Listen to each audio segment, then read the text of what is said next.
La Natividad es una pintura al óleo sobre tabla de 78 por 44 centímetros, custodiada en el Museo del Prado, cuyos autores son los valencianos Rodrigo de Osona y su hijo Francisco. Fue realizada hacia el año 1490. Este cuadro ha sido el elegido para ilustrar los décimos del sorteo de la Lotería de Navidad del año 2024. Rodrigo de Osona, nacido hacia 1440 y fallecido en 1518, sin abandonar el fuerte sustrato flamenco que impregna sus obras, es uno de los introductores del Renacimiento italiano en la pintura española. Normalmente identificado con el sobrenombre El Viejo, para diferenciarlo de su hijo, asumió los modelos representativos renacentistas gracias a la presencia de pintores italianos en Valencia, especialmente de Paolo de San Leocadio. Consta que colaboró con Bartolomé Bermejo. Su hijo Francisco de Osona el Joven, nacido hacia 1465 y fallecido en 1514, siguió la línea de su progenitor, con el que colaboró durante toda su carrera, pues falleció 4 años antes que su padre. En esta Natividad de los Osona se funden los episodios del nacimiento y de la adoración de los pastores. El cuadro haría pareja con el de la adoración de los magos, también conservado en el Museo del Prado, ambos procedentes del retablo mayor de la iglesia de Santa María de Alicante. La escena del nacimiento de los Osona tiene lugar en un establo en ruinas. El marco de un edificio ruinoso como lugar de la Natividad fue una variable introducida y difundida por los pintores flamencos del siglo XV. Este establo derruido parece una construcción de doble muro de sillería, el exterior más grueso que el interior, con cubierta de madera. La sala de primer plano se comunica con otra al fondo mediante un arco de medio punto construido de ladrillo.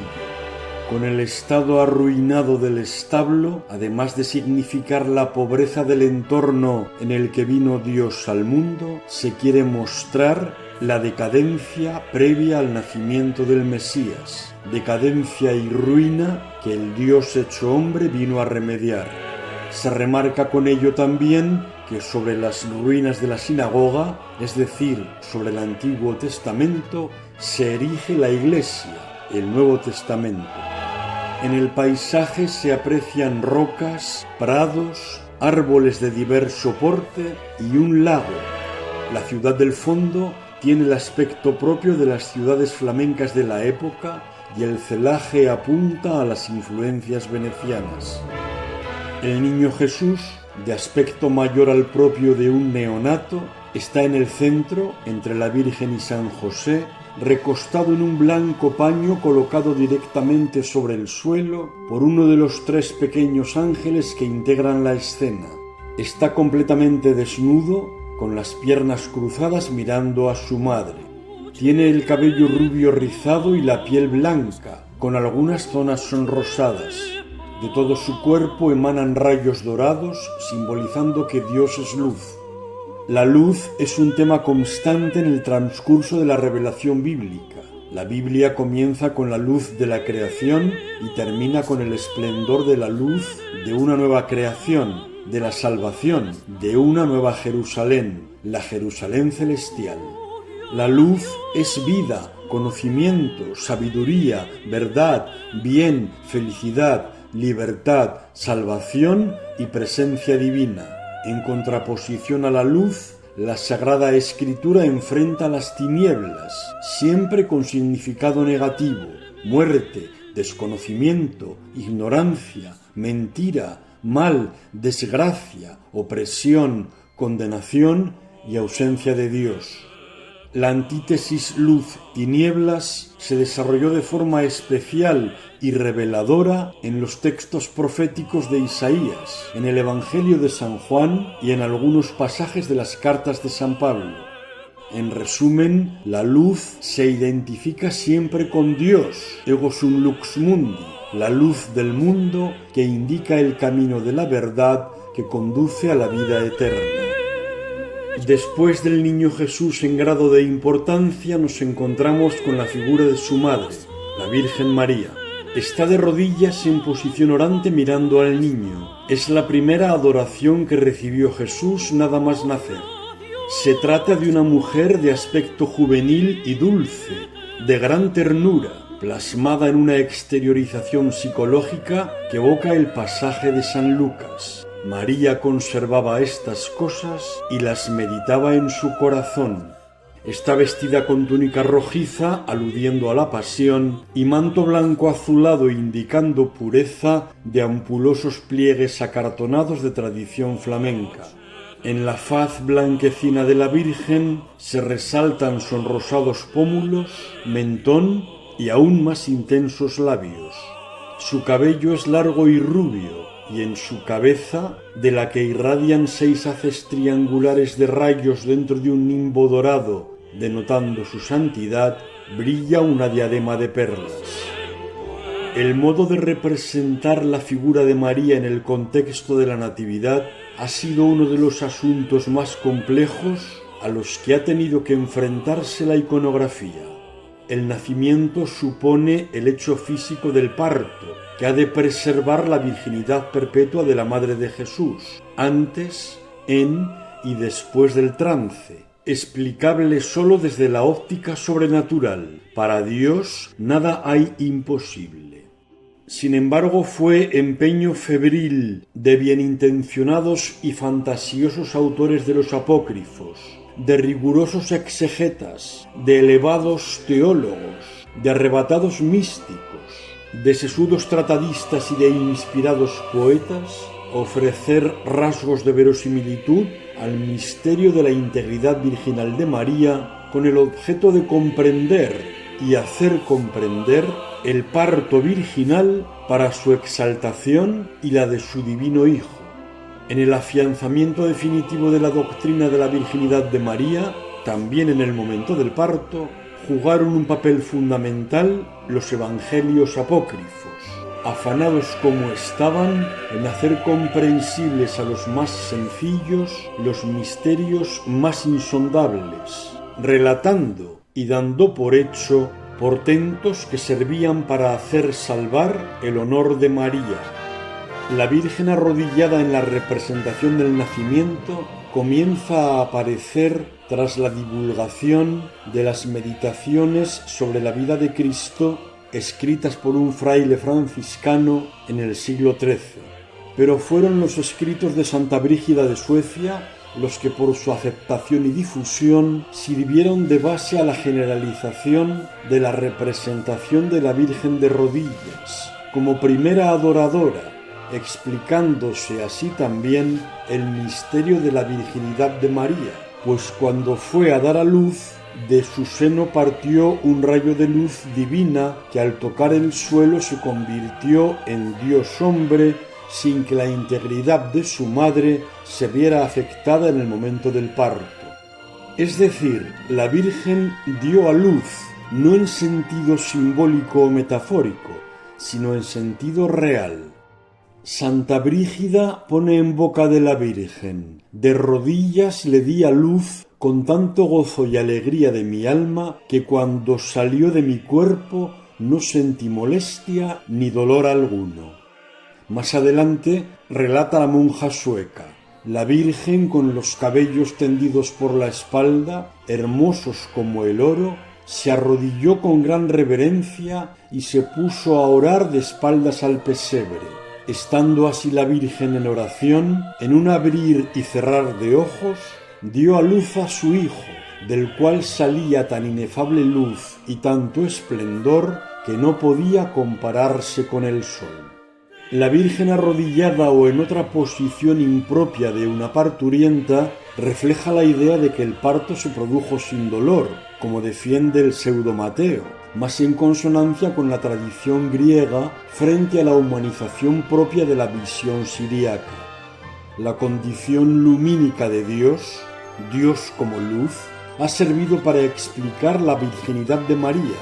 Recordemos el texto de la concepcionista Sor María de Jesús de Ágreda, defendiendo que el Espíritu de Dios no dividió, sino que penetró el virginal claustro como los rayos del sol, que sin herir la vidriera cristalina, la penetra y deja más hermosa y refulgente.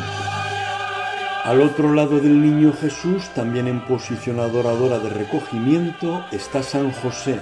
Es un hombre anciano, de pelo canoso, barba de varios días y rostro propio de su avanzada edad, que dirige su mirada al niño, con expresión de delicada dulzura y cierta timidez. De su cabeza irradian rayos lumínicos, pero carece de nimbo. Su ampulosa indumentaria es de tono parecido al de la túnica de la Virgen. Ha dejado su tocado en el suelo en señal de respeto. Tan solo hinca en el suelo su rodilla izquierda, flexionando la pierna derecha, dejando ver el negro calzado del pie de ese lado. Se apoya en su prodigiosa vara y lleva en la mano izquierda una vela. Los evangelios canónicos tratan poco sobre la figura de San José, lo que contrasta con la abundancia de datos que proporcionan los apócrifos. Fue la parquedad de los primeros la causa de la prodigalidad de los segundos, lo que sirvió de gran ayuda para el tratamiento iconográfico del personaje. Es sumamente usual encontrar en las escenas de la Navidad un San José bien entrado en años, incluso anciano, como es el caso de este cuadro. Esta condición anciana de San José no tiene fundamento alguno, pero sí ha tenido un extendido reflejo artístico hasta el siglo XVII. Propugnando un San José anciano, se explicaba la integridad virginal de María, su esposa, atendiendo a una visión puramente humana, pues desde esa óptica es difícil suponer una relación virginal entre dos jóvenes esposos. Si el esposo es un anciano, con sus facultades en decrepitud, la preservación de la virginidad de María sería factible y una convivencia sin consumación carnal se explicaría no por un mérito de especial consagración, sino por simple imposibilidad física. Entre la Virgen y San José aparecen tres ángeles tratados con una dimensión menor a los personajes terrenales. Los tres son jóvenes, de largos cabellos rubios, dorados, rizados, con rayos luminosos que irradian de sus cabezas y vestidos con indumentaria sagrada. El ángel del centro se inclina ante el niño para acomodar la sabanilla sobre la que está colocado. Los otros dos contemplan la escena con devoto arrobo. Es usual encontrar en las escenas de los nacimientos ángeles que adoran al niño Jesús. Serían los terceros en acudir a hacerlo, tras María y José. Algunos escritores identifican entre estos ángeles asistentes al parto a los mismísimos arcángeles. Gómez Manrique, en su representación del nacimiento de Nuestro Señor, comedia escrita en el último tercio del siglo XV, contemporánea por tanto a la ejecución de este cuadro, hace presente en el nacimiento a los arcángeles Gabriel, Miguel y Rafael, lo mismo que Sor Isabel de Villena en la misma época. La presencia de los arcángeles en el nacimiento tiene un profundo significado teológico que justificaría su intervención en el momento en que Dios se hace presente en la tierra. El arcángel Gabriel es el mensajero enviado por Dios que propone a María ser la madre de su hijo y le anuncia su concepción virginal. Miguel es el defensor del bien. Cuando nada más nacer, el maligno en forma de dragón se disponía a devorarlo y el que resulta victorioso frente al propio Satanás. Rafael es el protector.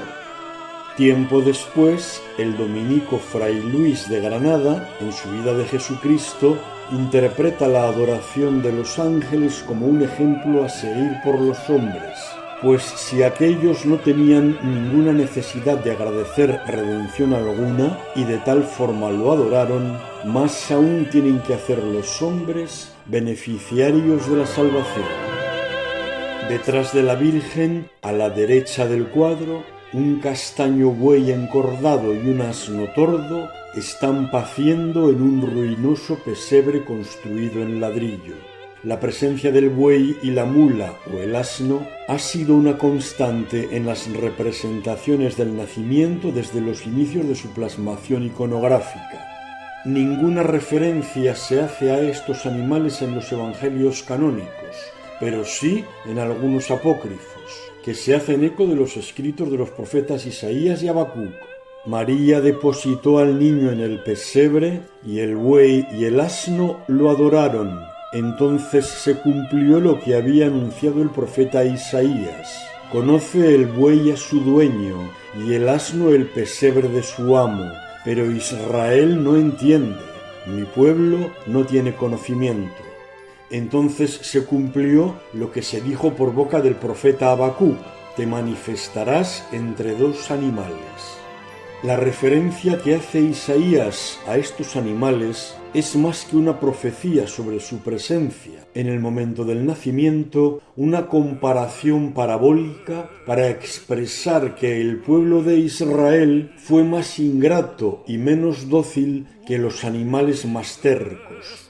Se interpreta esta falta de discernimiento y rechazo de los hombres, hasta el punto de que para ellos no hubo sitio en la posada, en contraste con la aceptación por parte de los animales como una exaltación de la ingenuidad y de la sencillez, de tal forma que lo que no fueron capaces de descubrir y apreciar las personas, sí se manifestó a los animales, más aún, se manifestó a un buey y a una mula, que al ser estériles pertenecen al escalafón inferior del reino animal, lo que enfatiza la idea de que Dios fue adorado por los más humildes. Simbolizarían también el buey y la mula sendas representaciones del pueblo pagano y judío. En el buey se ha querido ver al pueblo pagano y en la mula al pueblo judío. En interpretación menos extendida que las anteriores, para algunos autores el buey y la mula son una prefiguración de los dos ladrones que crucificaron junto a Jesús en el Calvario, enfatizándose así la relación entre el nacimiento y la muerte, entre Belén y el Gólgota. Tras el arruinado muro del establo, hay tres pastores que llegan a adorar al niño, pues según relata San Lucas, en esa región acampaban unos pastores que vigilaban por turno sus rebaños durante la noche. De pronto se les apareció un ángel del Señor y la gloria del Señor los envolvió con su luz. Ellos sintieron un gran temor, pero el ángel les dijo: no tengáis miedo porque os traigo una buena noticia, una gran alegría para todo el pueblo. Hoy en la ciudad de David os ha nacido un Salvador, que es el Mesías, el Señor. Y esto os servirá de señal: encontraréis un niño envuelto en pañales y acostado en un pesebre. Y junto con el ángel apareció de pronto una multitud del ejército celestial que alababa a Dios diciendo: gloria a Dios en las alturas y en la tierra paz a los hombres que ama el Señor. Después que los ángeles volvieron al cielo, los pastores se decían unos a otros: vamos derechos a Belén a ver eso que ha pasado y que nos ha comunicado el Señor. Fueron corriendo y encontraron a María y a José y al niño. De los tres pastores representados en el cuadro, uno es joven, otro maduro y un tercero ya casi anciano. El más joven se apoya en un sillar del arruinado muro del establo. Luce castañas barba y melena rizadas, y está vestido con indumentaria anaranjada con ribetes azules. El imberbe del medio, con larga cabellera rizada castaña sujeta por un doble cordel grisáceo y con vestido dorado, apoya sus codos en el muro y porta un rabel en sus manos. El más anciano lleva ropa de color naranja y un tocado morado que oculta su canoso cabello, del mismo tono que su barba. Fueron los pastores los primeros en recibir la noticia porque eran los más cercanos al lugar del evento. Recibieron el mensaje en primicia porque además de estar cerca, estaban en vela. Los pastores fueron los que siguieron a la Virgen, a San José y a los ángeles en rendir adoración al niño Dios. Más tarde llegarían los magos. Los pastores representan al pueblo judío, mientras que los magos son la representación de los gentiles. Los humildes pastores, además de ser los primeros en recibir la noticia del nacimiento de Dios, fueron los primeros en reconocer la divinidad de Jesús, el niño al que acudieron raudos a adorar. Con la adoración de los pastores se quiere poner de relevancia que Cristo recibe también adoración de los más pobres y humildes, por los que siente preferencia. El mismo Jesús dijo: «Te alabo, Padre, Señor del cielo y de la tierra, porque escondiste estas cosas a los sabios y prudentes, y las revelaste a los pequeños». Los pastores representan también al pueblo que caminaba en tinieblas y vio una gran luz. Los pastores no pertenecen a ese grupo de personas que no fueron capaces de ver la luz, que vino a los suyos y los suyos no la recibieron, sino a aquellos que sí la recibieron y les dio el poder de llegar a ser hijos de Dios.